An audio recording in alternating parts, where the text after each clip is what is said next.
cahaya. Iya, iya, iya. Ini kalau ruangan gelap, Iya. Mas Hendra nggak akan bisa ngelihat handphone, kursi, dan tubuh saya. Maka kenapa manusia diberikan tubuh fisik? Karena untuk mewujud, dia perlu yang memberhentikan cahaya. Makanya tubuh fisik ada. Nah, Mas Hendra, ini aku mau loncat dulu ke sini ya, supaya nanti anak jawabnya. Kalau aku sadar bahwa hanya cahaya yang bisa membuat ini semua, maka hanya cahaya itu yang ada sebetulnya. Karena tanpa cahaya tidak akan ada penampakan gitu. Maka cahaya itulah kesadaran. Dan semua di sini apapun itu, ya cuma hanya cahaya kan sebetulnya.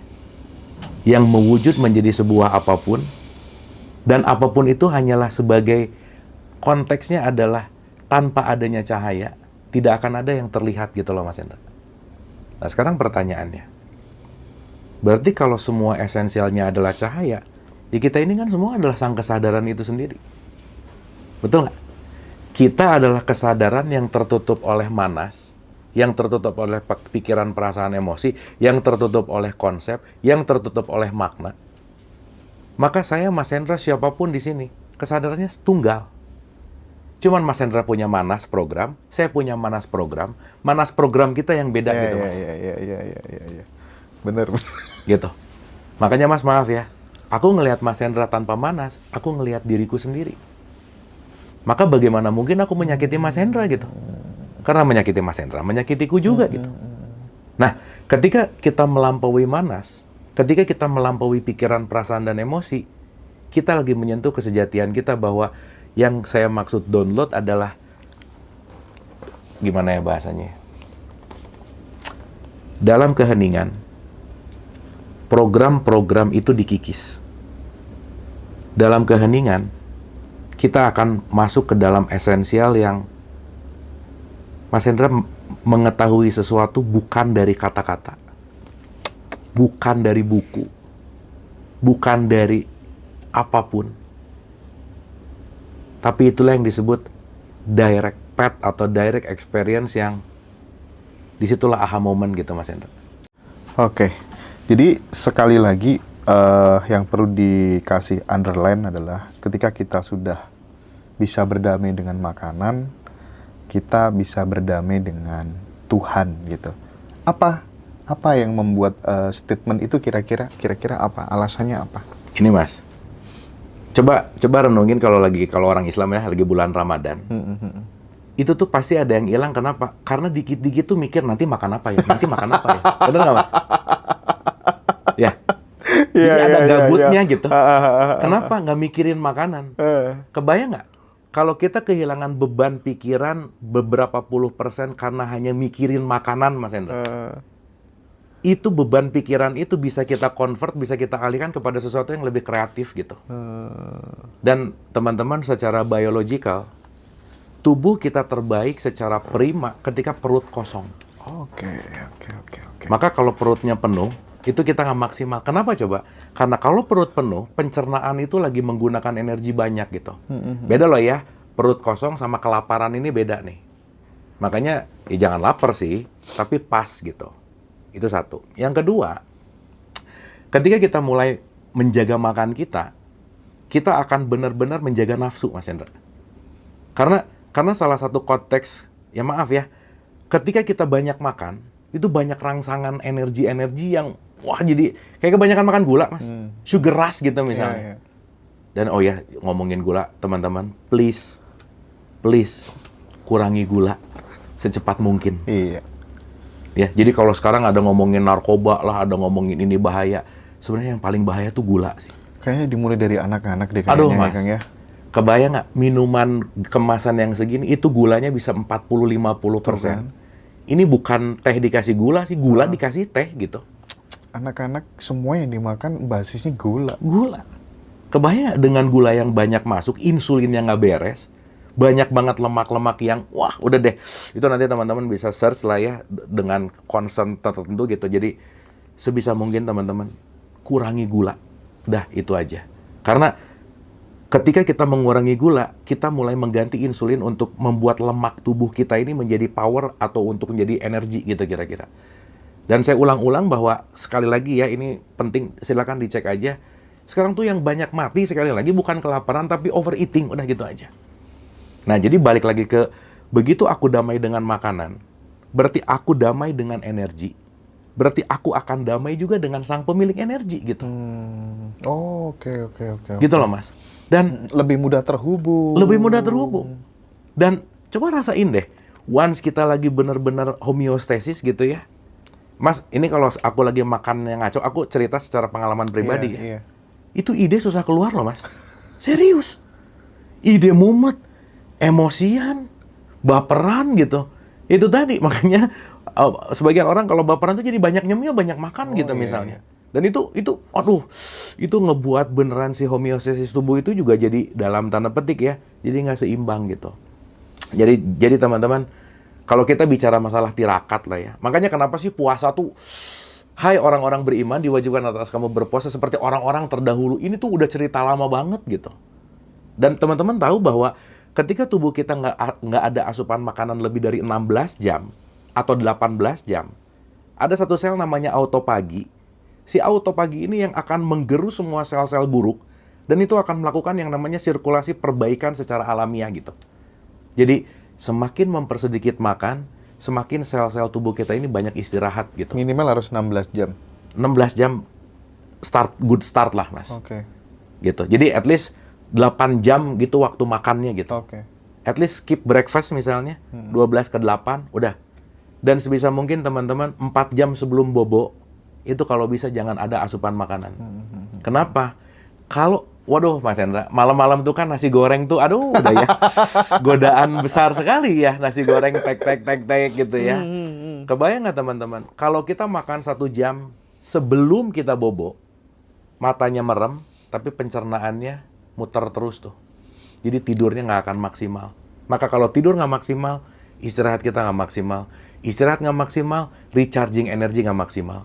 Oh, itu nanti rentetnya kemana-mana gitu. Implikasinya gitu. Implikasinya kemana-mana. Jadi, saya pengen menyuarakan gini, Mas Hendra. Berkesadaran dengan olahraga dan puasa. Puasa, oke. Nah, karena Kang Abu kan udah jadi idola banyak orang gitu. Ketika kemudian melihat habit idola itu lebih mudah sih nerapinya gitu. Sepengetahuan aku gitu. Oh, aku karena pengen tiru itu gitu. Udah berapa lama nggak makan nasi?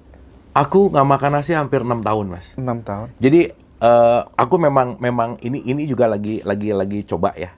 2 bulan, 3 bulan lagi Mas Hendra ketemu aku different aja. Ya, lihat 2 bulan lagi Mas Hendra. Aku lagi research nih. Yeah. Ada sesuatu yang baru lagi aku research gitu. Nah, aku tuh sempet 99 hampir 100 kilo, Mas. Gitu. Wah, dan waktu itu ya boro-boro mikir, pokoknya udah aja ya. Cuman lama-lama mikir bahwa udah pasti ya, berat, nggak enak, dan seterusnya lah gitu kira-kira.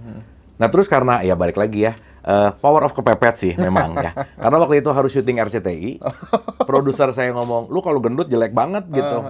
Wah, mulai sih. Memang sparklingnya memang harus ada target sih. Nah cuman yang pengen saya cerita di sini gini Mas Hendra.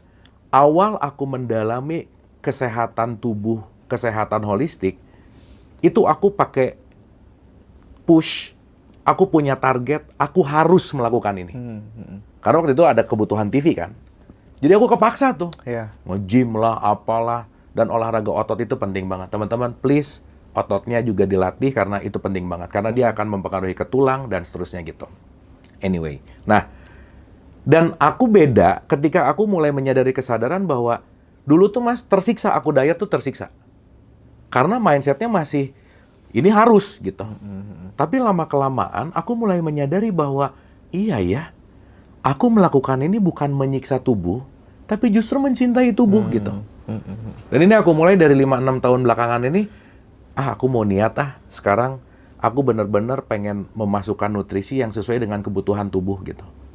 Nah, aku belajar lah banyak sekali metode. Aduh Mas, 13 metode diet Mas, aku udah cobain semuanya. Tapi yang, balik lagi ya teman-teman, ini semua fit. Dan teman-teman pun kalau mau melakukan, alangkah baiknya juga diskusi kepada nutrisionis gitu. Tapi yang sekarang lagi fit banget sama aku sekarang adalah intermittent fasting ini sih Mas. Bahwa aku mengurangi karbo. Jadi aku udah hampir 5 tahun setengah, 6 tahun lah anggap gitu ya. Udah nggak makan gula, nggak makan nasi.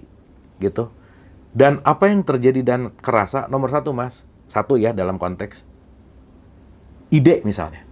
Nanti di ini aja, 1 apa, 2 apa, kan nanti mesti ada awet muda gitu Wah, kan, dia segala macam gitu. semua. Apa aja deh, 1 ide. Satu ya, ini yang kerasa banget. Secara fisikal lebih fit aja Mas. Oke. Jarang capek.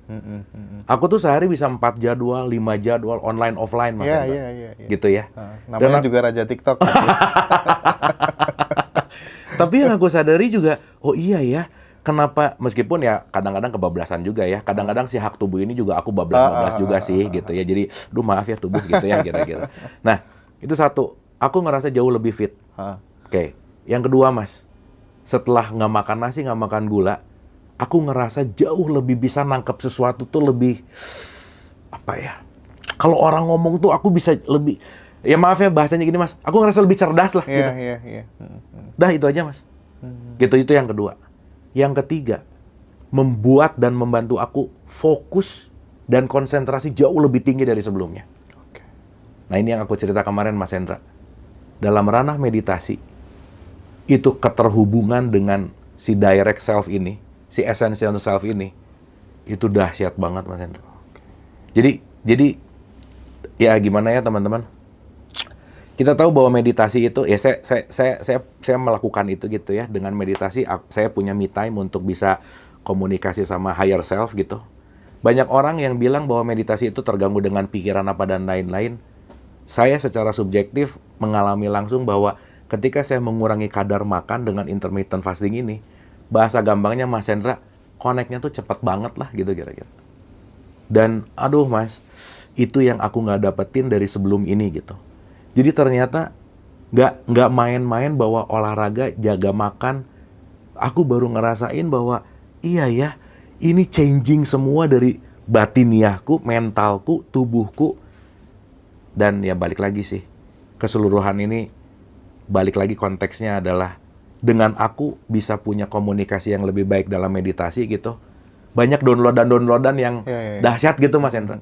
Ide kreatifnya muncul gitu terus. Aduh, ya tapi ada paradoksnya juga. Aku tuh tipikal orang yang nggak mau diem kan ya. Ada-ada aja gitu Mas Hendra ininya tuh. Kayak pengen ini.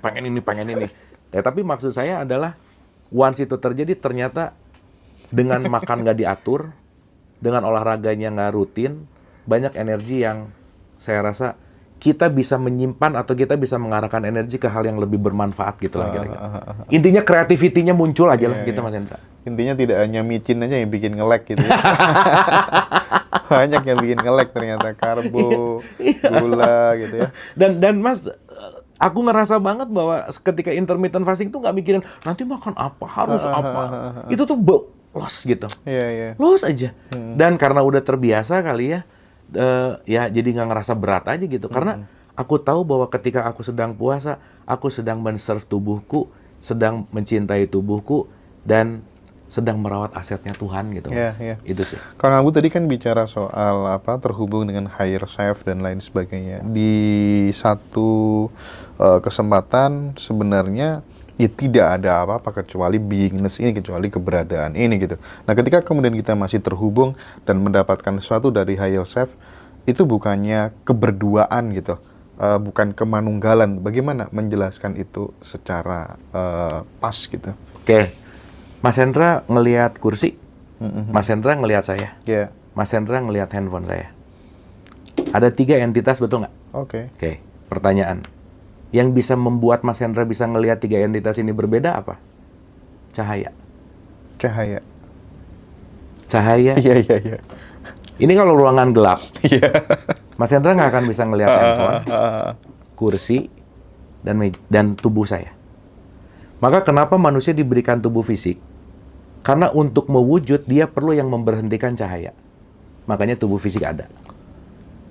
Nah, Mas Hendra, ini aku mau loncat dulu ke sini ya, supaya nanti anak jawabnya. Kalau aku sadar bahwa hanya cahaya yang bisa membuat ini semua, maka hanya cahaya itu yang ada sebetulnya. Karena tanpa cahaya tidak akan ada penampakan gitu. Maka cahaya itulah kesadaran. Dan semua di sini apapun itu, ya cuma hanya cahaya kan sebetulnya.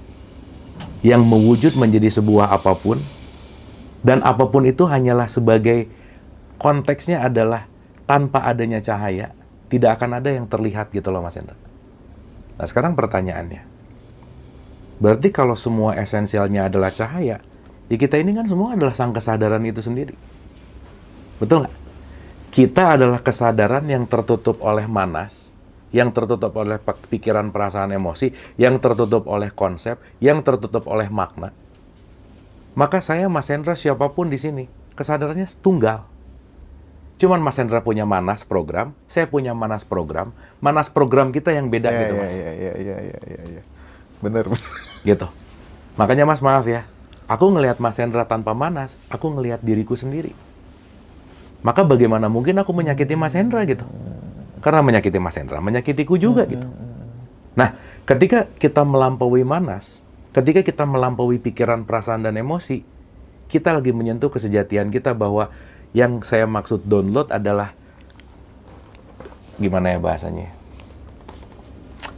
Dalam keheningan, program-program itu dikikis. Dalam keheningan, kita akan masuk ke dalam esensial yang Mas Hendra mengetahui sesuatu bukan dari kata-kata, bukan dari buku, bukan dari apapun.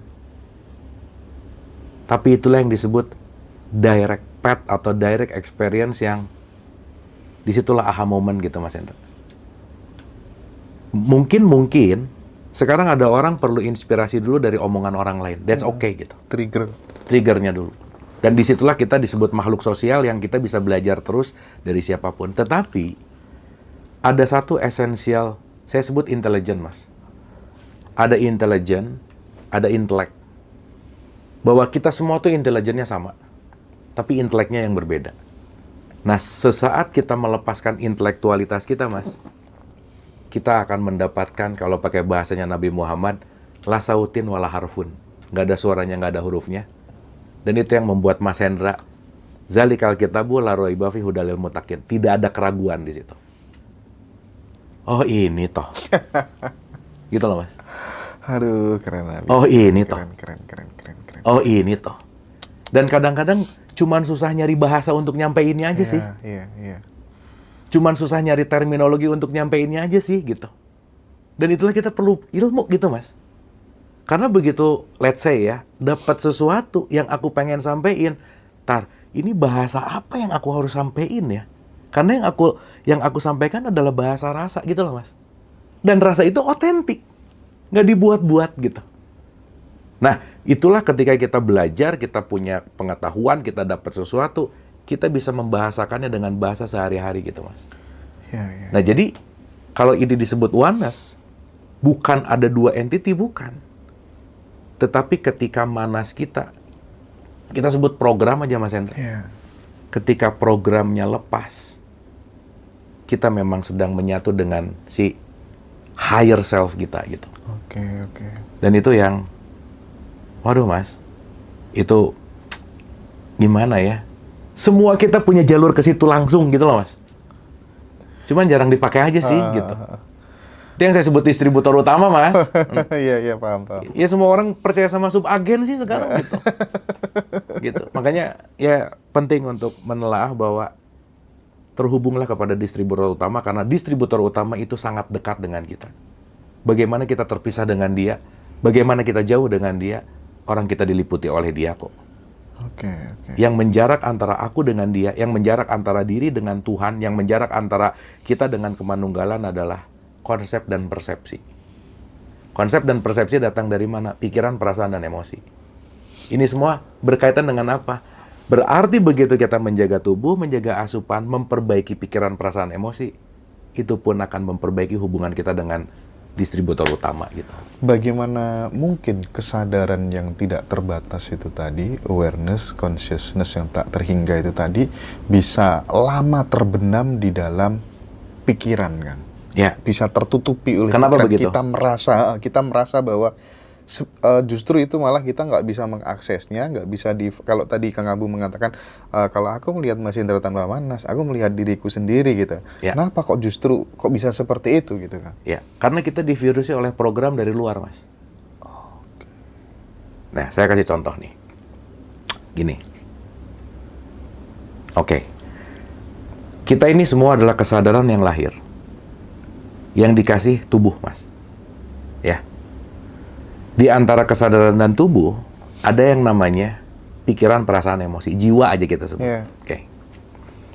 Berarti, Mas, bayi yang baru lahir kesadarannya 100% nggak? Iya dong. Makanya dia nggak belajar menyusui, nggak ada lesnya. Iya. Maka dia nangis itu bukan emosi, karena dia punya kesadaran 100%. Nah, orang berpikir gini, Mas.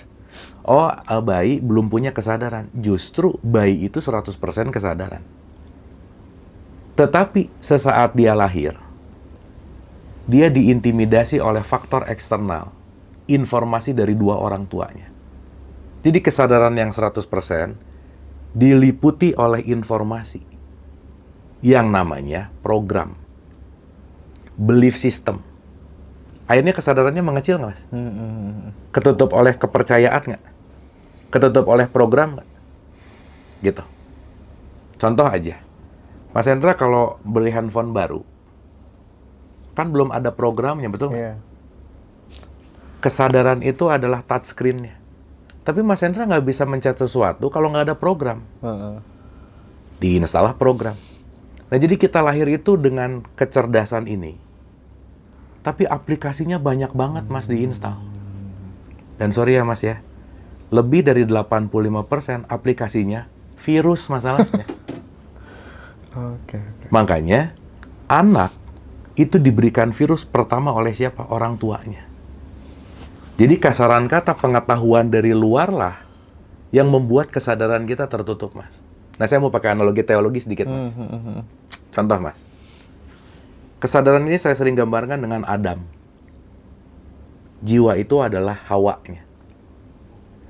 Ketika Adam makan pengetahuan dari luar, maka kesadarannya ketutup sama pengetahuan. Itulah buah huldi.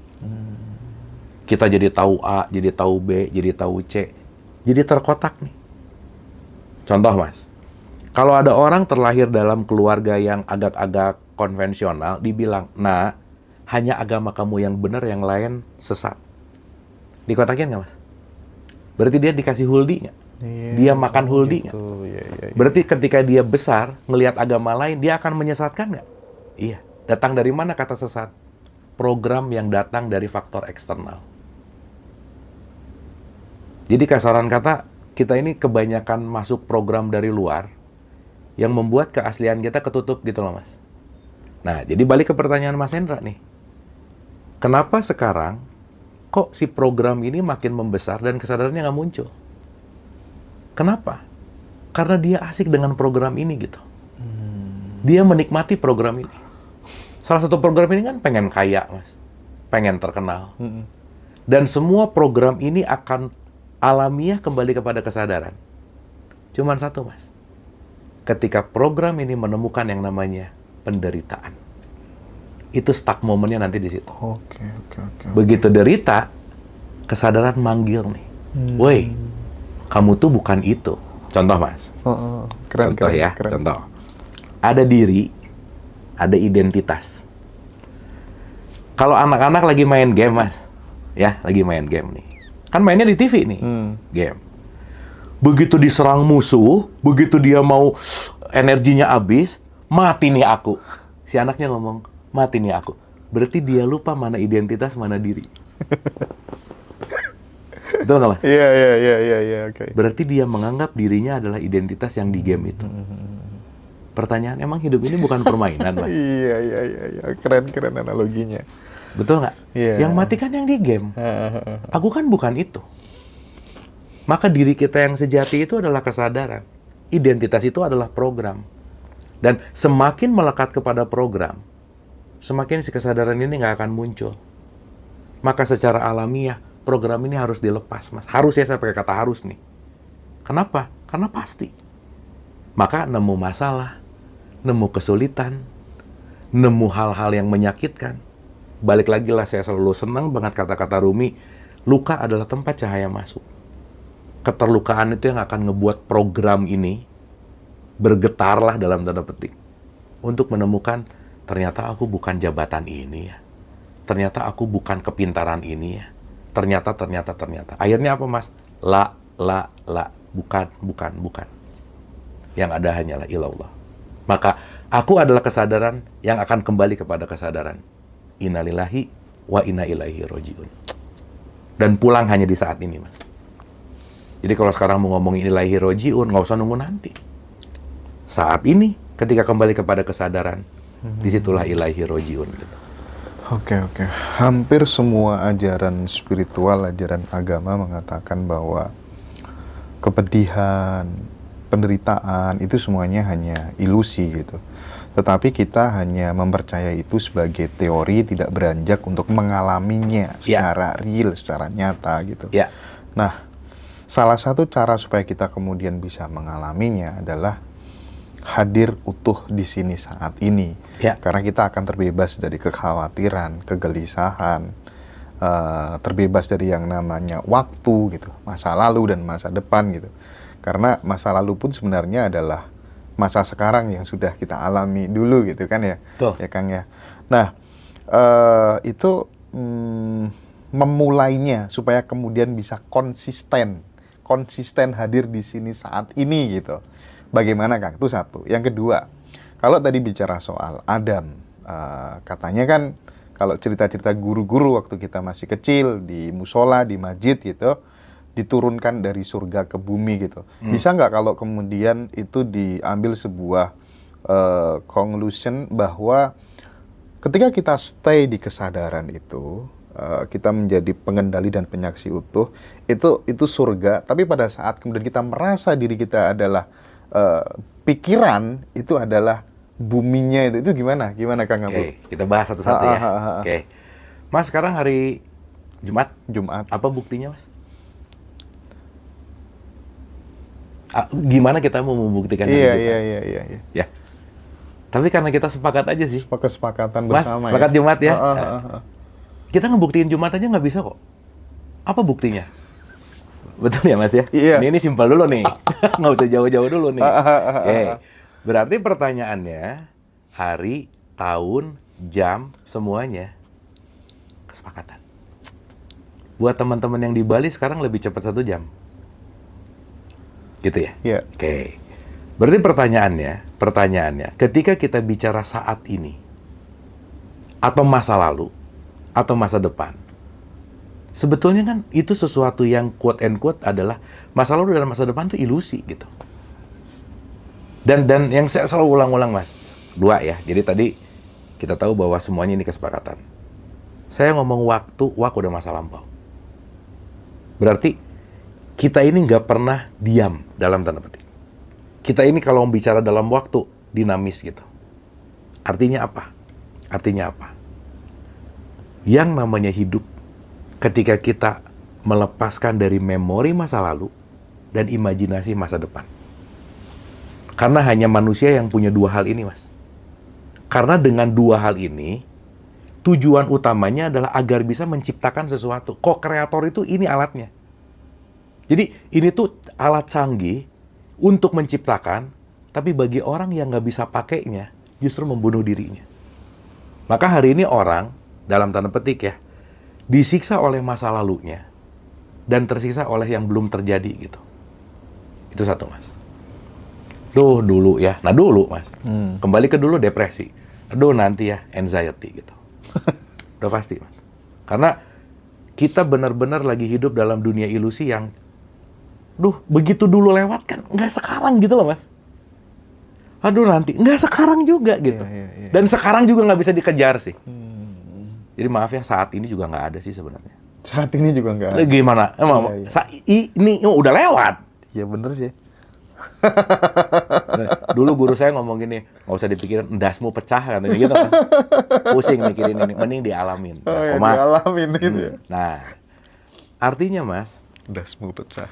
Kalau kita bicara dalam konteks ya, let's say ya, satu poin yang membuat kita sulit hadir utuh di sini saat ini adalah kita terlalu memberikan nutrisi kepada pikiran kita dan membiarkan dia melakukan aktivitas tanpa kontrol kita gitu Mas. Akhirnya apa? Dia loncat depan, loncat belakang, dan seterusnya gitu. Maka maaf banget ya, ini jawabannya retorik banget sih. Gimana sih kita latihan di sini saat ini? Latihannya adalah hening. Latihannya hanyalah menjeda. Latihannya hanyalah perbarui niat terus gitu. Karena dengan, maaf ya, pikiran paling gak suka sama jeda, Mas. Iya, iya. Makanya kenapa kalau orang meditasi, susah karena dia loncat depan, loncat belakang. Begitu kita mau menghening, dia akan nagih. Pikir dong, ini masa lalu gimana? Ini masa depan gimana? Ini masa lalu gimana? Gitu. Nah, jadi artinya, Mas, ini mungkin sedikit tips and trick gitu ya. Teman-teman, kalau mau belajar the power of now, ya kita bicara dalam konteks hadir utuh di sini saat ini. Satu aja. Terimalah semua perasaan yang terjadi saat ini. Itu nomor satu. Mau lagi nggak enak, terima. Mau lagi enak, terima. Terima dan jangan dimodifikasi dan jangan berusaha dirubah untuk apapun. Makanya, the power of acceptance adalah gerbang utama untuk masuk ke saat ini. Contoh, Mas. Orang yang sering belajar itu nggak mau ketika, contoh gini, duh saya tuh udah rajin nonton ngaji rosok nih, udah banyak belajar sama guru-guru, kenapa ya masih bete terus? Misalnya, ketika tamu bete datang, dia berusaha untuk membuat bete itu nggak ada, Mas. Jadi dia pura-pura nge-fine-finekan diri, mendenial, aku oke. Artinya dia berusaha memodifikasi perasaan yang ada saat ini gitu. Nah, makanya teman-teman, satu step yang paling mudah untuk kita belajar ke saat ini adalah jangan merubah perasaan apapun yang terjadi saat ini. Kalau sekarang bete, tinggal ngomong akui, aku lagi bete, selesai. Akui dulu. Nah, dalam ranah meditasi itulah aku bisa nonton perasaanku, pikiranku, dan ketika aku belajar jadi penyaksi, aku punya jarak antara pikiran dan aku yang sejati. Disitulah kedamaian terjadi. Oh, ternyata aku cuman mikir ini ya. Oh, ternyata itu cuman pikiran ya. Ternyata itu cuman kekhawatiran ya. Ternyata itu cuman ketakutan ya. Ternyata dengan skup pelatihan yang lebih panjang lagi, kita lebih banyak menjarak antara pikiran dan si kesadaran gitu. Itu yang pertama. Yang kedua, Mas, saya ulang-ulang lagi ini gitu. Gimana latihannya? Simple. Stop multitasking. Stop multitasking. Dah, satu aja. Dan teman-teman, ini rada PR sih memang. Tapi kalau nggak dilatih nggak bisa. Dan saya dapat rumus ini waktu saya ikutan monk Hinduism gitu ya. Jadi saya pernah ikutan pelatihan untuk jadi monk di Hinduism gitu. Salah satu guru saya itu monk di Hindu itu, dia bilang gini, Mas, ini keren banget. Kamu cari satu orang, siapapun itu, di mana satu orang itu adalah orang yang kalau dia ngomong kamu dengerin 100%. Ya, kalau bisa pasangan sih, tapi memang PR sih memang ya. PR banget. Artinya kalau si orang ini ngomong, kamu dengerin 100%, jangan sambil main handphone, jangan sambil mikir kemana, coba hadir 100% untuk dengerin dia ngomong. Karena kebanyakan sekarang, Mas Hendra tahu ya bahwa dalam penelitian kekinian, orang sekarang fokus tuh bisa cuma 8 detik, Mas Hendra. 8 detik. Ikan mas aja 9 detik, Mas. Kita kalah sama ikan loh. Kalah sama ikan mas kita ya. Ya, dahsyatnya. Mais banget ini. Sorry to say bahwa malah lagi fokus dikit, tangan udah pengen lihat WA lah apa. Suami ngomong, istrinya sambil WhatsAppan ataupun sebaliknya. Ya kamu ngomong aja, aku dengar kok. Nggak bisa. Ini kalau pakai bahasa kerennya, undivided attention. Atensi yang tidak terpecah. Coba latihan aja selama sebulan. Cari satu orang. Kalau dia lagi ngomong, dengerin 100%, pikirannya hadir, perasaannya hadir, dengerin aja. Nah, dengan kita melatih itu, dulu saya 6 bulan latihan ini, Mas, karena si pelatihannya 6 bulan gitu ya. Waduh, Mas, dengan saya belajar ngelatih fokus ini, dengan saya belajar tidak saya selalu menghargai orang yang ngomong dengan mau dengerin. Listening skill itu dahsyat banget terhadap fokus kita gitu. Nah, sekarang public speaking banyak, tapi listening skill tuh dikit sih. Maka banyak orang yang tidak punya kemampuan mendengar yang baik. Kenapa? Begitu dengar, pikirannya kemana. Nah, jadi saya rasa yang pertama adalah hening. Yang kedua, tidak multitasking.